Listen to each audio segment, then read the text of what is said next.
আকাশবাণী আগরতলা। স্থানীয় সংবাদ পড়ছি নন্দিতা রায়।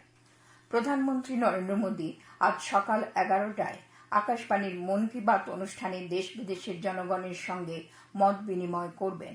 এটি হল মন কি বাত অনুষ্ঠানের 136তম পর্ব। এই অনুষ্ঠানটি আকাশবাণী ও দূরদর্শনের সমস্ত নেটওয়ার্ক, আকাশবাণী সংবাদ ওয়েবসাইট www.newsonair.com ও নিউজ অন এআইআর মোবাইল অ্যাপে শোনা যাবে। অনুষ্ঠানটি আকাশবাণী, ডিডি নিউজ, প্রধানমন্ত্রীর দপ্তর তথা তথ্য ও সম্প্রচার মন্ত্রকের ইউটিউব চ্যানেলেও শুনতে পাওয়া যাবে। অনুষ্ঠানের অব্যবহিত পরই এর আঞ্চলিক ভাষার অনুবাদ শোনা যাবে। এই আঞ্চলিক ভাষার অনুষ্ঠানটি রাত 8টায় পুনঃপ্রচার করা হবে। প্রধানমন্ত্রী নরেন্দ্র মোদী আজ বিকেল 4:30 ভিডিও কনফারেন্সিং এর মাধ্যমে বিকশিত ভাইব্র্যান্ট ভিলেজ প্রোগ্রাম 2026-এর অংশগ্রহণকারীদের সঙ্গে মত বিনিময় করবেন। দেশের প্রতিটি রাজ্য ও কেন্দ্রশাসিত অঞ্চলের 400-রও বেশি তরুণ অংশগ্রহণকারী মত বিনিময়ে অংশ নেবেন। লাদাখ, হিমাচল প্রদেশ এবং উত্তরাখণ্ড জুড়ে 74টি ভাইব্র্যান্ট ভিলেজ বা সীমান্তবর্তী গ্রামকে কেন্দ্র করে গত 4 থেকে 30 জুন পর্যন্ত 2 পর্যায়ে বিকশিত ভাইব্র্যান্ট ভিলেজ প্রোগ্রাম 2026-এর আয়োজন করা হয়েছিল। দেশ জুড়ে আয়োজিত একটি অনলাইন কুইজ প্রতিযোগিতার মাধ্যমে অংশগ্রহণকারীদের নির্বাচন করা হয়েছিল, যেখানে 3 লক্ষেরও বেশি তরুণ অংশ নেয়। মাই ভারতের মাধ্যমে বাস্তবায়িত এই বিকশিত ভাইব্র্যান্ট ভিলেজ প্রোগ্রামের পরিকল্পনা করা হয়েছে প্রধানমন্ত্রীর সেই দৃষ্টিভঙ্গিকে বাস্তবায়িত করার লক্ষ্যে, যার আওতায় ভারতের সীমান্তবর্তী গ্রামগুলোকে দেশের প্রথম গ্রাম হিসেবে গণ্য করা হবে এবং বিকশিত ভারত গড়ার যাত্রায় তাদের সক্রিয় অংশীদার করে তোলা হবে। রাজ্যপাল ইন্দ্রসেনা রেড্ডি নাল্লু গ্রামীণ এলাকাগুলিকে মাদকাসক্তির প্রভাব থেকে মুক্ত রাখার জন্য আহ্বান জানিয়েছেন। গতকাল ধর্মনগরের যুবরাজনগর ব্লকে কৃষকদের সঙ্গে মত বিনিময়কালে তিনি এই আহ্বান জানান। রাজ্যপাল এই ব্লকে Upatakhali SB school, agrotech, modern rice mill, palm oil গাছের বাগান, একটি শূকর পালন কেন্দ্র পরিদর্শন করেন।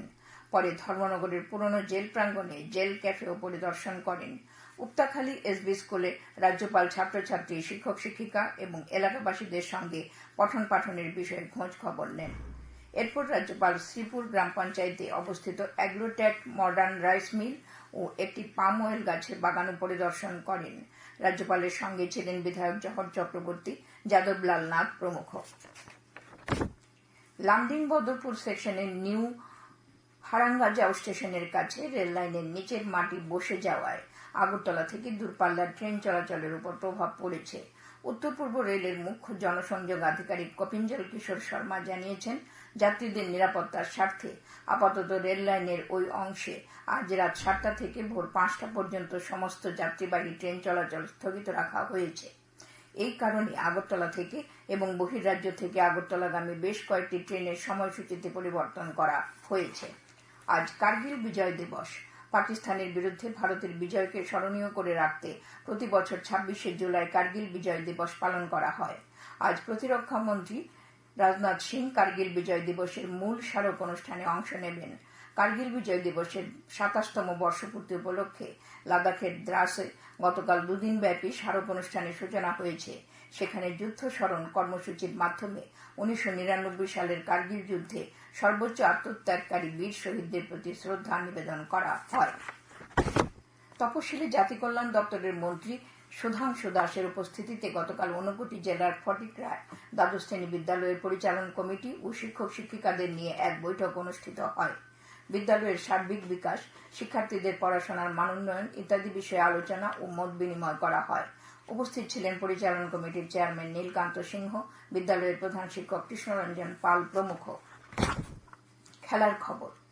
ত্রিপুরা ফুটবল অ্যাসোসিয়েশন পরিচালিত ঘরোয়া 2য় ডিভিশন লীগ ফুটবল প্রতিযোগিতায় বীরেন্দ্র ক্লাব ও শরৎ সংঘের গত রাতের খেলাটি ড্র হয়েছে।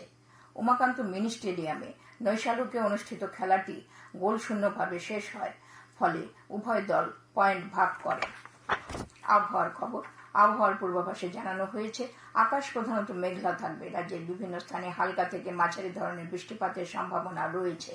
আর দিনের সর্বোচ্চ তাপমাত্রা 34 ডিগ্রি ও সর্বনিম্ন 26 ডিগ্রি সেলসিয়াসের কাছাকাছি থাকতে পারে। আজ ভোরের সর্বনিম্ন তাপমাত্রা ছিল 27 ডিগ্রি সেলসিয়াস। স্থানীয় সংবাদ এখনকার মতো শেষ হল।